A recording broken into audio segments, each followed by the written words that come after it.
विधानसभेत काँग्रेस फोबियातून सर्वाधिक जागांवर दावा करणार, कार्यकारिणीच्या बैठकीत जागावाटपावर चर्चा, विधान परिषदेत फुटलेल्या आमदारांवर दिल्लीत निर्णय होणार.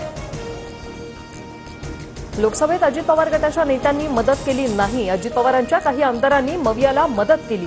कोर कमिटीच्या बैठकीत भाजप नेत्यांचा आरोप, सूत्रांची माहिती. उज्ज्वल निकम यांची भाजपच्या प्रवक्तेपदी निवड, काही दिवसांपूर्वीच निकम यांची सरकारी वकील म्हणून नियुक्ती.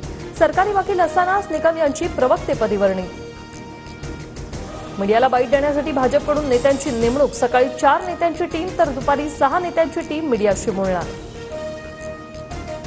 शरद पवार गटाला निवडणूक आयोगाचा दिलासा, पवार गटाचं तुतारी वाजवणारा माणूस चिन्ह कायम, तुतारीसारखी दिसणारी इतर चिन्ह गोठवली.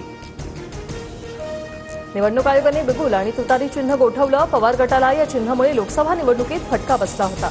पवार गटाच्या तक्रारीनंतर निवडणूक आयोगाचा निर्णय.